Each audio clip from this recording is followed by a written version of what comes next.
ನಮಸ್ಕಾರ ಆತ್ಮೀಯ ವೀಕ್ಷಕರೇ, ನಾನು ನಿಮ್ಮ ಡಾಕ್ಟರ್ ನಾಗರಾಜ್ ಎಸ್ ಅಂಗಡಿ, ಆತ್ರೇಯ ಆಯುರ್ವೇದಾಲಯ, ದುರ್ಗಿಗುಡಿ, ಶಿವಮೊಗ್ಗ. ನೋಡಿ, ಇದು ವೆರಿಕೋಸ್ ವೇನ್ ನೀವು ಕಾಣ್ತಿರ್ಬೋದು. ಫಸ್ಟಿಗೆ ಅದು ಸಿಂಪಲ್ ರೆಟಿಕ್ಯುಲರ್ಸ್ ಆಯಿತು, ಈಗ ವೆರಿಕೋಸ್ ವೇನ್ ಆಗಿದೆ. ಈ ಕಾಲಲ್ಲೂ ಇದೆ ತುಂಬ. ಸುಮಾರು ನಾನು ಇವರಿಗೆ ಒಂದು 10 ವರ್ಷಕ್ಕಿಂತ ಜಾಸ್ತಿ ಅವಾಗಿಂದ ಚಿಕಿತ್ಸೆ ಮಾಡ್ತಿದ್ದೀನಿ ವೆರಿಕೋಸ್ ವೇನಿಗೆ. ಸೊ ಅದು ಕಾಲಕ್ಕನುಗುಣವಾಗಿ ರಕ್ತಮೋಕ್ಷಣ ಸಿಂಪಲ್ ಔಷಧಿಗಳಿಂದ ತುಂಬ ಚೆನ್ನಾಗಿದ್ದಾರೆ. ನೇರವಾಗಿ ಅವ್ರನ್ನೇ ಕೇಳೋಣ. ಮೇಡಮ್ ಹೇಳ್ರಿ, ಹೆಂಗಿದ್ದೀರಾ? ನಮ್ಮ ಆರೋಗ್ಯ ಆಕಾಂಕ್ಷಿಗಳೊಂದಿಗೆ ನಿಮ್ಮ ಅನುಭವವನ್ನು, ನಮ್ಮ ಆಸ್ಪತ್ರೆಯೊಂದಿಗೆ ಸಂಬಂಧವನ್ನು ಹಂಚ್ಕೋಬೇಕು ಅಂತ ಕೇಳ್ತೀನಿ. ನಮ್ಮ ಹೆಸರು ಶಾರದಾ. ನಾವೀಗ 10 ವರ್ಷದಿಂದನೂ ಈ ಹಾಸ್ಪಿಟ್ಲಿಗೆ ಕನೆಕ್ಟ್ ಆಗಿದ್ದೀವಿ.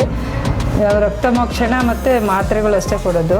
ನಮ್ಮ ಮನೆಯಲ್ಲೂ ಕೂಡ ಎಕ್ಸಸೈಸ್ ಮಾಡೋದು, ವಾಕಿಂಗ್ ಮಾಡೋದು, ನಮ್ಮ ಲೈಫ್ ಸ್ಟೈಲ್ ಚೇಂಜ್ ನಾನು ಸ್ವಲ್ಪ ಕಂಟ್ರೋಲಲ್ಲಿ ಇಟ್ಕೊಂಡಿದ್ದೀನಿ.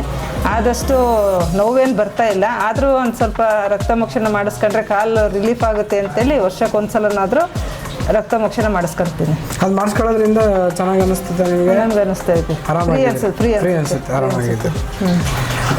ಆಕಾಂಕ್ಷಿಗಳು ಕೂಡ ಚೆನ್ನಾಗಿ ಬಂದು ಮೆಡಿಸಿನ್ ತಗೊಳ್ತಾ ಇದ್ದಾರೆ. ಎಲ್ಲರೂ ಕ್ಯೂರ್ ಆಗಲಿ ಅಂತ ಅನ್ನೋದು ನಮ್ಮ ಆಸೆನೂ ಅಷ್ಟೇ. ಎಲ್ಲರೂ ಚೆನ್ನಾಗಿ ಆಗ್ತಿದ್ದಾರೆ.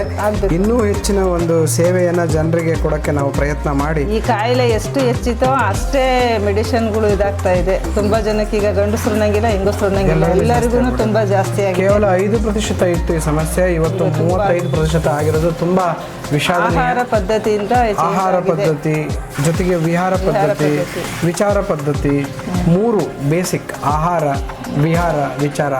ಆಹಾರ ಅಂತಂದರೆ ಭಾಳ ಉಪ್ಪು, ಖಾರ, ಹುಳಿ.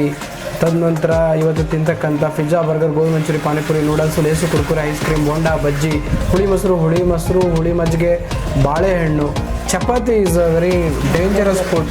ಸೊ ಇವು ಆಹಾರ ತಿನ್ನೋದ್ರಿಂದ, ಜೊತೆಗೆ ವಿಹಾರ, ಲ್ಯಾಕ್ ಆಫ್ ಎಕ್ಸಸೈಸಸ್ಸು, ವಾಕು. ನಾವು ಬರೀ ವೆಹಿಕಲಲ್ಲಿ ಓಡಾಡೋದ್ರಿಂದ ಮಸಲ್ಸ್ ಸ್ಟ್ರೆಂತ್ ಕಡಿಮೆ ಆಗಿ ಪಂಪಿಂಗ್ ಕೆಪಾಸಿಟಿ ಕಡಿಮೆ ಆಗುತ್ತೆ. ಹಾಗಾಗಿ ವೇನಸ್ ನಾವೇನು ವಾಪಸ್ ಕಳಿಸ್ಬೇಕು ರಕ್ತನ, ಅದು ಸರಿಯಾಗಿ ಆಗದೇ ಇರೋದು ಒಂದು ಕಾರಣ ಆಗುತ್ತೆ. ಫಾಲ್ಟಿ ವಾಲ್ಸ್ ಅದರಿಂದ ಆಗುತ್ತೆ. ತದನಂತರ ವಿಚಾರ, ಯಾವಾಗಲೂ ಅಸಮಾಧಾನ, ಅಸಂತೃಪ್ತಿ, ಕಿರಿಕಿರಿ, ಬೇಜಾರು, ಬೇರೆ ಹೊಟ್ಟೆ ಕಿಚ್ಚು, ಈ ಥರದ ಒಂದು ಅಸಂಬದ್ಧವಾಗಿರ್ತಕ್ಕಂಥ ಮಾನಸಿಕ ವಿಚಾರಗಳು ಕೂಡ ವೆರಿಕೋಸ್ ವೇನ್ಗೆ ಕಾರಣ ಆಗುತ್ತೆ. ಇವು 3 ಇವತ್ತಿಗೆ ಹೇಳಿ ನಾನು ಇವರನ್ನು ಸಂದರ್ಶನ ಪಡೆದಿದ್ದೇನೆ. ಸೊ ಇನ್ನೂ ಹೆಚ್ಚಿನ ಆರೋಗ್ಯ ಸಿಗಲಿ ಅಂತ ಆಶಿಸ್ತಾ ನಿಮ್ಮೊಂದಿಗೆ ಸಂದರ್ಶನ ಮುಗಿಸ್ತೀನಿ. ನಮಸ್ಕಾರ.